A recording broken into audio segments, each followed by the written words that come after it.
মুলকে শাম বা শাম ভূখণ্ড নবী রাসূলদের ভূখণ্ড। বর্তমান সিরিয়া, ফিলিস্তিন, লেবানন, জর্ডান সবই এই শাম ভূমির অন্তর্ভুক্ত। কোরআন হাদিসের বিভিন্ন জায়গায় তার বরকত ও পবিত্রতার বর্ণনা রয়েছে। ইতিহাসের অগণিত ঘটনা প্রবাহ তার সঙ্গে জড়িত। মক্কা মদিনার পরই যার মর্যাদা স্বীকৃত। পৃথিবীর প্রাচীন সভ্যতা সংস্কৃতির দেশ সিরিয়া ইসলাম পূর্ব যুগ থেকেই গুরুত্বপূর্ণ। এই ভূমিতে জন্মগ্রহণ করেছেন অসংখ্য নবী, তারা বসবাসও করেছেন এখানে। এই শামের সঙ্গে ভবিষ্যতের ও কিয়ামত পূর্ব অনেক ঘটনাও জড়িত রয়েছে। রাসূলুল্লাহ সাল্লাল্লাহু আলাইহি ওয়াসাল্লাম শামের ব্যাপারে বিভিন্ন ভবিষ্যৎবাণী করেছিলেন। চলুন তা জেনে নেওয়া যাক। এই শাম ভূখণ্ডকে বলা হয় মুসলিমদের দ্বিতীয় হিজরত ভূমি। হযরত আব্দুল্লাহ ইবনে আমর রাদিয়াল্লাহু আনহু সূত্রে বর্ণিত, তিনি বলেন, আমি রাসূলুল্লাহ সাল্লাল্লাহু আলাইহি ওয়াসাল্লামকে বলতে শুনেছি, হিজরতের পর আরেকটি হিজরত শীঘ্রই সংগঠিত হবে। তখন ভূপৃষ্ঠের সর্বোৎকৃষ্ট মানুষ হবে তারাই যারা ইব্রাহিম আলাইহিস সালামের হিজরত ভূমি বা শাম দেশে অবস্থান করবে। আর গোটা পৃথিবীতে সর্বনিকৃষ্ট মানুষরাই বাকি থাকবে। তাদের ভূমিগুলো তাদের নিক্ষেপ করবে। আল্লাহ তাদের অপছন্দ করবেন। তাদের দুশ্চরিত্রের কারণে তারা যেখানে যাবে সেখানেই ফিতনা লেগে থাকবে। আবু দাউদ, হাদিস নম্বর 2482।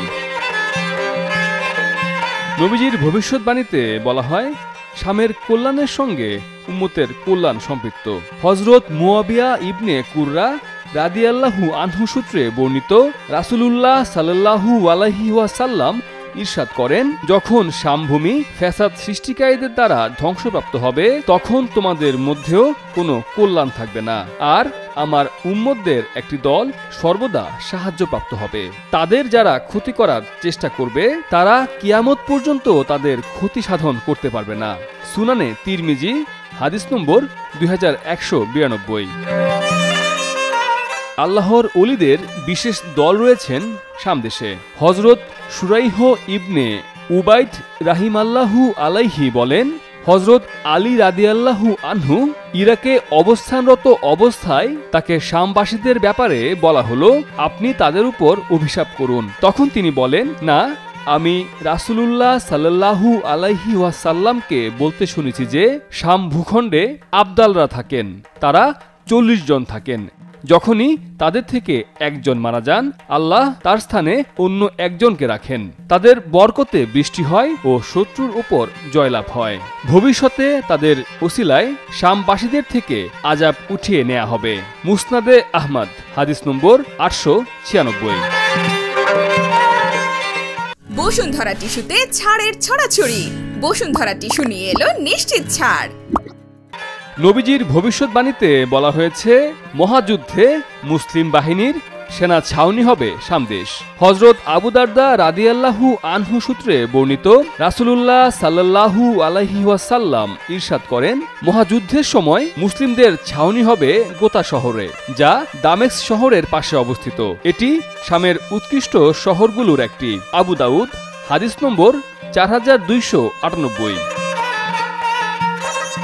অন্য বর্ণনায় রয়েছে, রাসূলুল্লাহ সাল্লাল্লাহু আলাইহি ওয়াসাল্লাম ইরশাদ করেন, অচিরেই তোমরা শাম বিজয় করতে পারবে। যখন তোমাদের সেখানে বসবাসের এখতিয়ার দেয়া হবে, তোমরা দামেস্ক নগরীকে বাসস্থান বানাবে, কেননা তা যুদ্ধবর্তীকালীন মুসলিমদের আশ্রয়স্থল হবে, আর তাদের ছাউনি হবে সে দেশের একটি ভূমি যাকে গোতা বলা হয়। মুসনাদে আহমদ, হাদিস নম্বর 17470।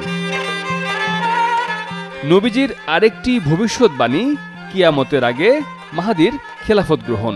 হযরত উম্মে সালমা রাদিয়াল্লাহু আনহু সূত্রে বর্ণিত, রাসূলুল্লাহ সাল্লাল্লাহু আলাইহি ওয়াসাল্লাম ইরশাদ করেন, মুসলমানদের একজন খলিফার ইন্তিকালের পর মতনৈক্য হবে। তখন মদিনাবাসীদের একজন ব্যক্তি মতনৈক্য এড়িয়ে যাওয়ার জন্য মক্কায় চলে আসবেন। অতঃপর মক্কাবাসী অনেক লোক তার কাছে আসবে এবং তাকে তার অনিচ্ছা সত্ত্বেও ঘর থেকে বের করে এনে মাকামে ইব্রাহিম ও হাজরে আসওয়াদের মধ্যবর্তী স্থানে তার হাতে বায়াত হবে। তিনিই হলেন ইমাম মাহদি। তার বিরুদ্ধে যুদ্ধ করার জন্য শামবাসীদের থেকে একটি দলকে পাঠানো হবে। তবে তারা মক্কা মদিনার মধ্যবর্তী বাইদা নামক স্থানে পৌঁছালে ভূমিধসে আক্রান্ত হবে। যখন মানুষ তা দেখবে তখন তার কাছে শামের আবদালরা ও ইরাকবাসী উৎকৃষ্ট মানুষের দল আসবে। অতঃপর তারা মাকামে ইব্রাহিম ও হাজরে আসওয়াদের মধ্যবর্তী স্থানে তার হাতে বায়াত হবে। অতঃপর কুরাইশ বংশের জনৈক ব্যক্তির উদ্ভব হবে। কালব গোত্র হবে তার মাতুল গোত্র। সে তাদের মোকাবিলায় একটি বাহিনী পাঠাবে। যুদ্ধে মাহাদির অনুসারীরা কালব বাহিনীর উপর বিজয়ী হবে। নবীজির আরেকটি ভবিষ্যৎবাণী হল ঈসা আলাইহিসসালাম এর অবতরণ ও দাজ্জালকে হত্যা। হযরত নাওয়াস ইবনে সামআন রাদিয়াল্লাহু আনহু সূত্রে বর্ণিত একটি হাদিসে দাজ্জাল সম্পর্কে বর্ণিত হয়েছে, রাসূলুল্লাহ সাল্লাল্লাহু আলাইহি ওয়াসাল্লাম ইরশাদ করেন, দাজ্জাল ইরাক ও শামের মধ্যবর্তী এলাকা থেকে বের হবে এবং ডানে বাঁয়ে গোটা পৃথিবীতে ফ্যাসাদ সৃষ্টি করতে থাকবে। তাই হে আল্লাহর বান্দারা, তোমরা ঈমানের উপর অটল থাকবে। দীর্ঘ হাদিস বর্ণনার এক পর্যায়ে নবী করিম সাল্লাল্লাহু আলাইহি ওয়াসাল্লাম বলেন, দীর্ঘ 40 দিন ধরে দাজ্জালের অনিষ্ঠতার পর আল্লাহ ঈসা ইবনে মারিয়াম আলাইহিস সালামকে পাঠাবেন। তিনি দামেস্কের পূর্ববর্তী এলাকার শুভ্র মিনারের কাছে আসমান থেকে দুজন ফেরেশতার কাঁধে চড়ে অবতরণ করবেন।